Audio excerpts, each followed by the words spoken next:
Ẹ kú dédé àsìkò gbogbo tí ẹ ti ń gbọ́ mi lé lóko tàbí lẹ́yìn òde, jẹ́ kí a gbàdúrà. Bàbá wa olùfẹ́ wa wọn agbẹ́yìnga ṣe ń lọ́ba fún àánú àtọ́jú rere náà láti àrígbà o fún oore ọ̀fẹ́ láti tún rí ọjọ́ bọ̀ mìíràn èyí tí ó kẹ́yìn nínú oṣù kínní. Àdúpẹ́ Ọlọ́run fún oore ọ̀fẹ́ ńlá ńlá yìí. Ọ̀rọ̀ tí a ò gbọ́ lè ní kó ṣe ayé ọkàn àti ara wa ní rere, ká jẹ́ olùgbọ́ àti olùṣe ọ̀rọ̀ náà, nítorí tí a gbàdúrà ní orúkọ Jésù Kristi Olúwa wa. Àmín. Èní ọjọ́bọ̀ ọjọ́ kọkàndínlọ́gbọ̀n oṣù kínní. Àkòrí tí a ò gbéyẹ̀wò lè ní sọ wípé níní òye páńpẹ́ Sátánì apá kẹta. Àwọn àkọ́sórí wa nínú ìwé Mátì orí ìkejìdínlógún ẹsẹ̀ ìkejìdínlógún.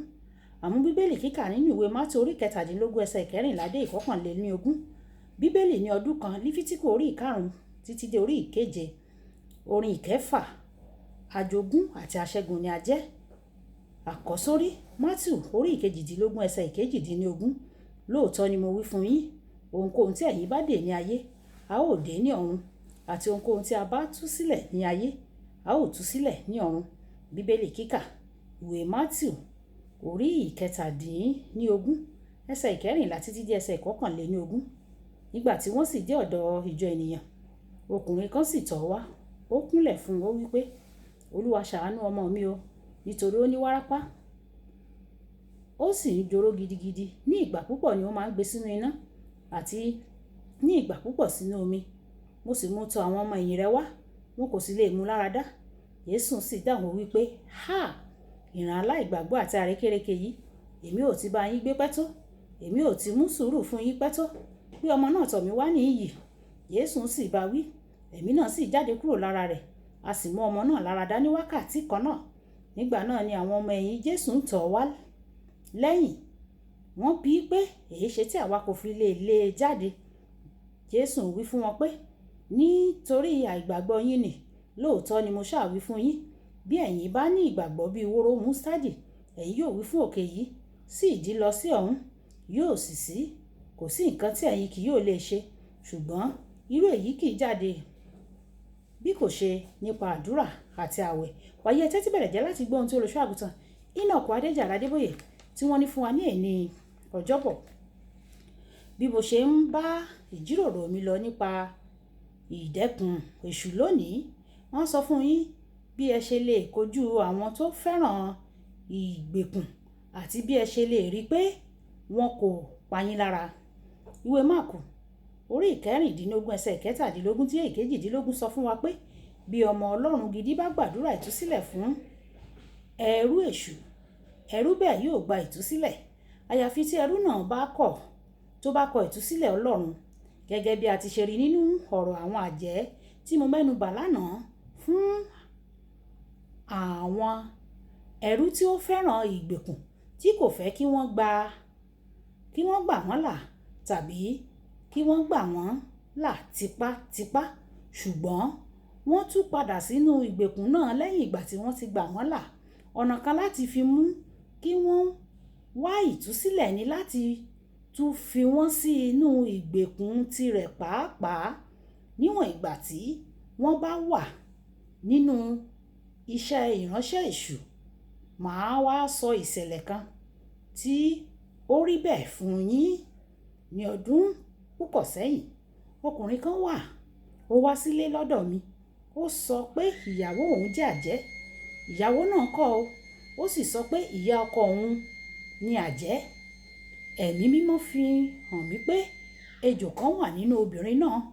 Nítorí náà mo sọ pé ọ̀rọ̀ náà kò le rárá o. Nítorí ọ̀rọ̀ yìí kò gba àríyànjiyàn. Èmi yóò gbàdúrà pé bí o bá jẹ́ àjẹ́, ẹ̀mí búburú tó wà lára rẹ yóò bọ́ sábẹ́ ìdè. Tí o kò bá sì jẹ́ àjẹ́, kò ní rí bẹ́ẹ̀. Ìṣẹ̀lẹ̀ náà kò ní ṣẹlẹ̀. Ó sọ pé kí n gbàdúrà náà nítorí pé ó rò pé kò sí nǹkan kan tó máa ṣẹlẹ̀. Mo gbàdúrà yẹn o. Wọ́n sì lọ. Lẹ́yìn ọ̀sẹ̀ díẹ̀, wọ́n padà wá sí ilé ọ̀dọ̀ mi.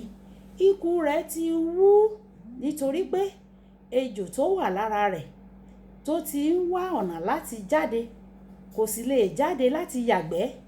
Ejò náà bẹ̀rẹ̀ sí ní yàgbẹ́ sí inú rẹ̀. Èyí ló fà á tí ikùn rẹ̀ fi bẹ̀rẹ̀ sí ní wú. Ní àkókò yìí, ó ti ṣetán gan-an láti gba ìtúsílẹ̀. Ṣùgbọ́n mo gbọ́dọ̀ kìlọ̀ fún yín o. Tí ẹ bá fẹ́ de ẹnikẹ́ni tí ó jẹ́ ẹrú tí ó fẹ́ràn ìgbèkùn, ẹ gbọ́dọ̀ rí dájú pé ẹ ní agbára Ọlọ́run tó tó nínú yín o.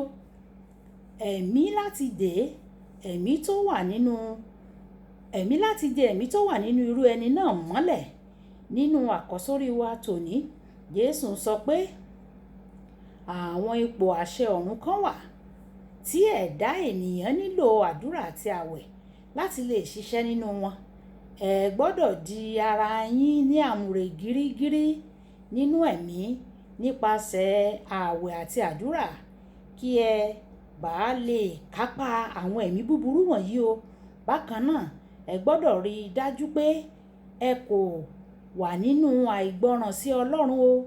Ìwé Kọ́ríńtì kejì orí 10 ẹsẹ̀ 6 sọ pé àyàfi tí ìgbọ́ràn yín bá pé ẹ kò lè dá àìgbọ́ràn ẹnikẹ́ni lẹ́bi.